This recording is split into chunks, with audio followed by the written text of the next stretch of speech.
70ರ ನಂತರವೂ ಕಾಲುಗಳು ಬಲಿಷ್ಠವಾಗಿರಲು ನಿಮ್ಮ ಆಹಾರದಲ್ಲಿ ಸೇರಿಸಬೇಕಾದ 7 ಸೂಪರ್ ಫುಡ್ಗಳು. ಮೆಟ್ಟಿಲುಗಳನ್ನು ಹತ್ತುವುದು ಹಿಂದಿಗಿಂತಲೂ ಕಷ್ಟ ಎಂದು ನಿಮಗೆ ಅನಿಸುತ್ತಿರಬಹುದು, ಅಥವಾ ಸ್ವಲ್ಪ ನಡೆದ ಕೂಡಲೇ ಕಾಲು ನೋವು ಶುರುವಾಗುತ್ತದೆಯೇ? ಹೌದು ಎಂದಾದರೆ ನಿಮ್ಮ ಕಾಲುಗಳಿಗೆ ವಯಸ್ಸಾಗುತ್ತಿದೆ. ಕಾಲುಗಳಿಗೆ ಬಲದ ಅವಶ್ಯಕತೆ ಇದೆ ಎಂದರ್ಥ. ವಯಸ್ಸಾದಂತೆ ನಮ್ಮ ಕಾಲುಗಳ ಶಕ್ತಿ ಕ್ರಮೇಣವಾಗಿ ಕಡಿಮೆಯಾಗುತ್ತದೆ. ಕಾಲುಗಳ ಶಕ್ತಿ ಮರಳಿ ಪಡೆಯಲು ಈ ಸೂಪರ್ ಫುಡ್ಗಳನ್ನು ಉಪಯೋಗಿಸಿ. ಕೇವಲ 7 ದಿನದಲ್ಲಿ ನಿಮಗೆ ಬದಲಾವಣೆ ತಿಳಿಯುತ್ತದೆ. 60 ವರ್ಷ ದಾಟಿದಾಗ ದೇಹಕ್ಕೆ ಮೊದಲಿಗಿಂತಲೂ ಹೆಚ್ಚು ಪೋಷಕಾಂಶಗಳ ಅಗತ್ಯವಿರುತ್ತದೆ. ಅದು ನಮ್ಮ ದೈನಂದಿನ ಆಹಾರದಿಂದ ಸಾಮಾನ್ಯವಾಗಿ ಸಿಗುವುದಿಲ್ಲ. ಆದರೆ ನಿಮ್ಮ ಕಾಲುಗಳ ಸ್ನಾಯುಗಳನ್ನು ಬಲಪಡಿಸಲು ನಿಮ್ಮ ದೈನಂದಿನ ಆಹಾರದಲ್ಲಿ ಸೇರಿಸಬಹುದಾದ ಕೆಲವು ಸುಲಭ ಮತ್ತು ರುಚಿಕರವಾದ ಪದಾರ್ಥಗಳನ್ನು ಸೇರಿಸಿಕೊಂಡರೆ ಕಾಲಿನ ಆರೋಗ್ಯ ಸದೃಢವಾಗಿರುತ್ತದೆ. ಮೊಸರು. ಪ್ರತಿದಿನ 1 ಬಟ್ಟಲು ಮೊಸರು ತಿನ್ನುವುದರಿಂದ ನಿಮ್ಮ ದೇಹಕ್ಕೆ ಪ್ರೋಟೀನ್ ಮತ್ತು ಕ್ಯಾಲ್ಸಿಯಂ ಸಿಗುತ್ತದೆ. ಇದು ಮೂಳೆ ಮತ್ತು ಸ್ನಾಯುಗಳಿಗೆ ಬಹಳ ಮುಖ್ಯ. ಮೊಸರಿನಲ್ಲಿರುವ ಪ್ರೋಬಯಾಟಿಕ್ಗಳು ಜೀರ್ಣಕ್ರಿಯೆಯನ್ನು ಸುಧಾರಿಸುತ್ತದೆ. ಇದರಿಂದ ಪೋಷಕಾಂಶಗಳು ಉತ್ತಮವಾಗಿ ಹೀರಲ್ಪಡುತ್ತದೆ. ನಿಮಗೆ ಲ್ಯಾಕ್ಟೋಸ್ ಅಲರ್ಜಿ ಇಲ್ಲದಿದ್ದರೆ ಮೊಸರನ್ನು ನಿಮ್ಮ ಆಹಾರದ ಭಾಗವಾಗಿಸಿಕೊಳ್ಳಿ. ಹೆಚ್ಚುವರಿಯಾಗಿ ಮೊಸರು ಜೀರ್ಣಕ್ರಿಯೆಗೆ ಸಹಾಯ ಮಾಡುವ ಉತ್ತಮ ಬ್ಯಾಕ್ಟೀರಿಯಾಗಳನ್ನು ಹೊಂದಿರುತ್ತದೆ. ಮೊಸರನ್ನು ಇನ್ನಷ್ಟು ಪೌಷ್ಟಿಕವಾಗಿರಿಸಲು ನೀವು ಅದಕ್ಕೆ 1 ಚಿಟಿಕೆ ಅರಿಶಿನ ಅಥವಾ ಕೆಲವು ಕತ್ತರಿಸಿದ ಬಾದಾಮಿಗಳನ್ನು ಸೇರಿಸಬಹುದು. ಈ ಸಣ್ಣ ಬದಲಾವಣೆಯು ನಿಮ್ಮ ಆರೋಗ್ಯಕ್ಕೆ ದೊಡ್ಡ ಲಾಭವನ್ನು ತರಬಹುದು. ವಯಸ್ಸಾದ ಮೇಲೆ ಕೆಲವರಿಗೆ ಬೇಳೆಕಾಳುಗಳನ್ನು ಜೀರ್ಣಿಸಿಕೊಳ್ಳುವುದು ಕಷ್ಟ ಎಂದು ಅನಿಸಿರಬಹುದು. ಆದರೆ ಹೆಸರು ಬೇಳೆ ಮತ್ತು ಹೆಸರು ಕಾಳು ಹಗುರ ಮತ್ತು ಪೌಷ್ಟಿಕವಾಗಿರುತ್ತದೆ. ಇದು ಪ್ರೋಟೀನ್, ಫೈಬರ್ ಮತ್ತು ಕಬ್ಬಿಣಾಂಶಗಳನ್ನು ಹೇರಳವಾಗಿ ಹೊಂದಿದೆ. ಇದು ಸ್ನಾಯುಗಳನ್ನು ಬಲಪಡಿಸಲು, ಶಕ್ತಿಯನ್ನು ಹೆಚ್ಚಿಸಲು ಸಹಾಯ ಮಾಡುತ್ತದೆ. ನೀವು ಹೆಸರುಬೇಳೆ ಕಿಚಡಿ ಮಾಡಬಹುದು ಅಥವಾ ಮೊಳಕೆ ಬಂದ ಹೆಸರು ಕಾಳನ್ನು ಸಲಾಡ್ ರೂಪದಲ್ಲಿ ಸೇವಿಸಬಹುದು. ನಿಮಗೆ ಗ್ಯಾಸ್ಟ್ರಿಕ್ ಸಮಸ್ಯೆ ಇದ್ದರೆ ಸಲಾಡ್ನಲ್ಲಿ ಶುಂಠಿ ಮತ್ತು ಜೀರಿಗೆಯನ್ನು ಉಪಯೋಗಿಸಿ. ಕಿಚಡಿಯಲ್ಲಿ ಸ್ವಲ್ಪ ಜೀರಿಗೆ, ಇಂಗು ಮತ್ತು ಕಾಳುಮೆಣಸಿನ ಪುಡಿಯನ್ನು ಹಾಕಿ ಬೇಯಿಸಿ. ಇದು ಸುಲಭವಾಗಿ ಜೀರ್ಣವಾಗುತ್ತದೆ. ಇದು ಕರುಳಿನ ಆರೋಗ್ಯಕ್ಕೂ ಬಹಳ ಉತ್ತಮವಾಗಿದೆ.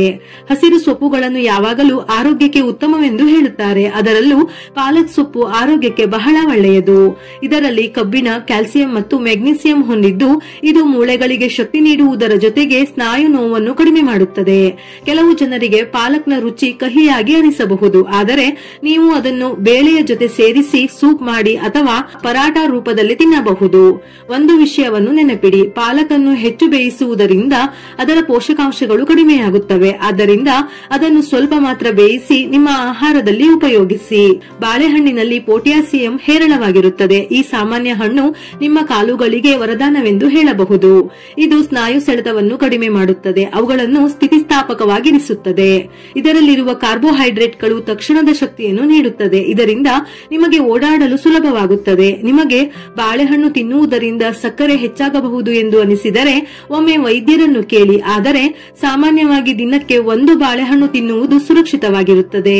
ನೀವು ಇದನ್ನು ಹಾಲಿನೊಂದಿಗೆ ಬೆರೆಸಿ ಶೇಕ್ ಮಾಡಿ ಕುಡಿಯಬಹುದು ಅಥವಾ ಬೆಳಗಿನ ಉಪಹಾರದಲ್ಲಿ ಓಟ್ಸ್ ಜೊತೆ ತೆಗೆದುಕೊಳ್ಳಬಹುದು. ಪೂರ್ಣ ಪ್ರಮಾಣದ ಪ್ರಯೋಜನಕ್ಕಾಗಿ ಹೆಚ್ಚು ಹಣ್ಣಾಗದ ಸ್ವಲ್ಪ ಹಳದಿ ಬಣ್ಣದ ಬಾಳೆಹಣ್ಣುಗಳನ್ನು ಆರಿಸಿ. ಅಗಸೆ ಬೀಜಗಳಲ್ಲಿ ಒಮೆಗಾ 3 ಕೊಬ್ಬಿನಾಮ್ಲಗಳು ಇರುತ್ತವೆ. ಈ ಸಣ್ಣ ಬೀಜಗಳು ಆರೋಗ್ಯಕ್ಕೆ ವರದಾನವೆಂದೇ ಹೇಳಬಹುದು. ಇದು ಕೀಲು ನೋವು ಮತ್ತು ಉರಿಯೂತವನ್ನು ಕಡಿಮೆ ಮಾಡಲು ಸಹಾಯ ಮಾಡುತ್ತದೆ. ಇದರಲ್ಲಿ ಫೈಬರ್ ಪ್ರಮಾಣವು ಉತ್ತಮವಾಗಿರುತ್ತದೆ. ಇದು ಜೀರ್ಣಕ್ರಿಯೆಯನ್ನು ಸುಧಾರಿಸುತ್ತದೆ. ನೀವು ಪ್ರತಿದಿನ ಬೆಳಿಗ್ಗೆ 1 ಚಮಚ ಅಗಸೆ ಬೀಜಗಳನ್ನು ಪುಡಿ ಮಾಡಿ ಬಿಸಿ ನೀರಿನೊಂದಿಗೆ ತೆಗೆದುಕೊಳ್ಳಬಹುದು ಅಥವಾ ಅದನ್ನು ಮೊಸರಿನಲ್ಲಿ ಬೆರೆಸಿ ತಿನ್ನಬಹುದು. ಅಗಸೆ ಬೀಜಗಳನ್ನು ಯಾವಾಗಲೂ ಪುಡಿ ಮಾಡಿ ಬಳಸಿ ಎಂಬುದನ್ನು ನೆನಪಿಡಿ. ಇಡೀ ಬೀಜಗಳನ್ನು ತಿನ್ನುವುದರಿಂದ ಅದರ ಪೋಷಕಾಂಶಗಳು ಸರಿಯಾಗಿ ಸಿಗುವುದಿಲ್ಲ. ನಿಮಗೆ ಇದರ ರುಚಿ ಇಷ್ಟವಾಗದಿದ್ದರೆ ಅದನ್ನು ತರಕಾರಿ ಅಥವಾ ಬೇಳೆಗೆ ಸೇರಿಸಿ ಬೇಯಿಸಬಹುದು. ಅಗಸೆ ಬೀಜಗಳನ್ನು ನಿಯಮಿತವಾಗಿ ಸೇವಿಸುವುದರಿಂದ ಹೃದಯದ ಆರೋಗ್ಯವು ಸುಧಾರಿಸುತ್ತದೆ. ಬಾದಾಮಿಯಲ್ಲಿ ಪ್ರೋಟೀನ್, ಫೈಬರ್, ವಿಟಮಿನ್ ಇ ಮತ್ತು ಮೆಗ್ನೀಸಿಯಂನ ಉತ್ತಮ ಮೂಲವಾಗಿದೆ. ಮೆಗ್ನೀಸಿಯಂ ಸ್ನಾಯುಗಳ ಕಾರ್ಯಕ್ಷಮತೆಗೆ ಮತ್ತು ಮೂಳೆಗಳ ಆರೋಗ್ಯಕ್ಕೆ ಅತ್ಯಗತ್ಯ. ಬಾದಾಮಿಯಲ್ಲಿರುವ ಆಂಟಿ ಆಕ್ಸಿಡೆಂಟ್ಗಳು ದೇಹದಲ್ಲಿನ ಉರಿಯೂತವನ್ನು ಕಡಿಮೆ ಮಾಡಲು ಸಹಾಯ ಮಾಡುತ್ತದೆ. ಪ್ರತಿದಿನ 5 ರಿಂದ 7 ನೆನೆಸಿದ ಬಾದಾಮಿಗಳನ್ನು ತಿನ್ನುವುದು ನಿಮ್ಮ ಕಾಲುಗಳ ಶಕ್ತಿ ಮತ್ತು ಒಟ್ಟಾರೆ ಆರೋಗ್ಯಕ್ಕೆ ಬಹಳ ಒಳ್ಳೆಯದು. ನೀವು ಇದನ್ನು ಬೆಳಗಿನ ಉಪಹಾರದಲ್ಲಿ ಅಥವಾ ಸಂಜೆಯ ತಿಂಡಿಯಾಗಿ ಸೇವಿಸಬಹುದು. ಸಿಹಿ ಗೆಣಸು ಕಾರ್ಬೋಹೈಡ್ರೇಟ್ಗಳು, ವಿಟಮಿನ್ ಎ, ವಿಟಮಿನ್ ಸಿ ಮತ್ತು ಪೊಟ್ಯಾಸಿಯಂನಿಂದ ಸಮೃದ್ಧವಾಗಿದೆ. ಇದು ಸ್ನಾಯುಗಳಿಗೆ ನಿರಂತರ ಶಕ್ತಿಯನ್ನು ಒದಗಿಸುತ್ತದೆ. ಪೊಟ್ಯಾಸಿಯಂ ಸ್ನಾಯು ಸೆಳೆತವನ್ನು ತಡೆಯಲು ಸಹಾಯ ಮಾಡುತ್ತದೆ. ಸಿಹಿ ಗೆಣಸು ಜೀರ್ಣಿಸಿಕೊಳ್ಳಲು ಸುಲಭ ಮತ್ತು ಫೈಬರ್ ಅಂಶವನ್ನು ಹೊಂದಿರುವುದರಿಂದ ಜೀರ್ಣಕ್ರಿಯೆಗೆ ಸಹಕಾರಿಯಾಗಿದೆ. ನೀವು ಸಿಹಿಗೆಣಸನ್ನು ಬೇಯಿಸಿ, ಸುಟ್ಟು ಅಥವಾ ಸೂಪ್ ರೂಪದಲ್ಲಿಯೂ ಸೇವಿಸಬಹುದು. ಇದು ನಿಮ್ಮ ದೈನಂದಿನ ಶಕ್ತಿಯ ಅಗತ್ಯಗಳನ್ನು ಪೂರೈಸಲು ಸಹಾಯ ಮಾಡುತ್ತದೆ. ಈ 7 ಸೂಪರ್ ಫುಡ್ಗಳನ್ನು ನಿಮ್ಮ ದಿನಚರಿಯಲ್ಲಿ ಹೇಗೆ ಸೇರಿಸಿಕೊಳ್ಳುವುದು ಎಂಬುದನ್ನು ತಿಳಿದುಕೊಳ್ಳುವುದು ಬಹಳ ಮುಖ್ಯ. ಉದಾಹರಣೆಗೆ, ನೀವು ಬೆಳಿಗ್ಗೆ ಉಪಹಾರದಲ್ಲಿ ಮೊಸರಿನೊಂದಿಗೆ ಅಗಸೆ ಪುಡಿ ಮತ್ತು ಕತ್ತರಿಸಿದ ಬಾದಾಮಿಗಳನ್ನು ತೆಗೆದುಕೊಳ್ಳಬಹುದು. ಮಧ್ಯಾಹ್ನ ಹೆಸರು ಬೇಳೆ ಕಿಚಡಿ ಅಥವಾ ಪಾಲಕ್ ಸೊಪ್ಪಿನ ಪಲ್ಯದೊಂದಿಗೆ ಸಿಹಿಗೆಣಸನ್ನು ತಿನ್ನಿ. ಸಂಜೆ ಒಂದು ಬಾಳೆಹಣ್ಣು ಅಥವಾ ಪಾಲಕ್ ಸೂಪ್ ತೆಗೆದುಕೊಳ್ಳಬಹುದು. ಸಣ್ಣ ಬದಲಾವಣೆಗಳು ದೊಡ್ಡ ವ್ಯತ್ಯಾಸಗಳನ್ನು ತರುತ್ತವೆ.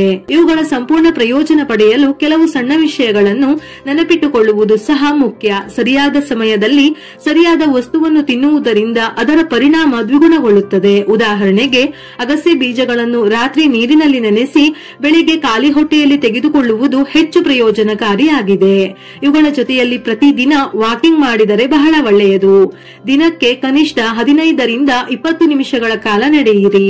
ಹೆಚ್ಚು ಮತ್ತು ನಡೆಯಲು ಸಾಧ್ಯವಾಗದಿದ್ದರೆ ಒಮ್ಮೆ 5 ನಿಮಿಷ ವಾಕ್ ಮಾಡಿ, ಮತ್ತೆ ಸ್ವಲ್ಪ ಸಮಯದ ನಂತರ 5 ನಿಮಿಷ ವಾಕ್ ಮಾಡಿ. ಒಟ್ಟಾರೆ 5 ನಿಮಿಷಗಳ 2-3 ಅವಧಿಗಳಲ್ಲಿ ನಡೆಯಿರಿ. ಆದರೆ ಬೆಳಗಿನ ಎಳೆ ಬಿಸಿಲಿನಲ್ಲಿ ಸ್ವಲ್ಪ ನಡೆದರೆ ವಿಟಮಿನ್ ಡಿ ಸಹ ಸಿಗುತ್ತದೆ. ಇದು ಮೂಳೆಗಳಿಗೆ ಬಹಳ ಮುಖ್ಯ. ನಿಯಮಿತವಾದ ನಡಿಗೆಯು ಹೃದಯ ರಕ್ತನಾಳದ ಆರೋಗ್ಯಕ್ಕೆ ಉತ್ತಮ. ಹೆಸರು ಬೇಳೆ ಮತ್ತು ಪಾಲಕನ್ನು ಸ್ವಲ್ಪ ಬೇಯಿಸಿ ತಿನ್ನಿರಿ. ಇದರಿಂದ ಪೋಷಕಾಂಶಗಳು ಉಳಿಯುತ್ತವೆ. ಬಾಳೆಹಣ್ಣು ಮತ್ತು ಸಿಹಿಗೆಣಸು ಶಕ್ತಿಗಾಗಿ ಉತ್ತಮವಾಗಿದೆ, ಆದರೆ ಪ್ರಮಾಣದ ಬಗ್ಗೆ ಗಮನವಿರಲಿ. ನೆನಪಿಡಿ, ವಯಸ್ಸು ಕೇವಲ ಒಂದು ಸಂಖ್ಯೆ.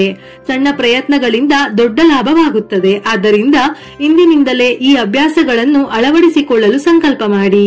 ಒಂದು ವೇಳೆ ನಿಮಗೆ ಬಿಪಿ, ಶುಗರ್, ಥೈರಾಯ್ಡ್, ಅಲರ್ಜಿ, ವಾತ, ಪಿತ್ತ ಹೀಗೆ ಬೇರೆ ಯಾವುದಾದರೂ ಸಮಸ್ಯೆಗಳಿದ್ದರೆ ಮೇಲೆ ಹೇಳಿದ ನಿಯಮಗಳನ್ನು ನಿಮ್ಮ ಆರೋಗ್ಯಕ್ಕೆ ತಕ್ಕಂತೆ ಅನುಗುಣವಾಗಿ ಅನುಸರಿಸಿ.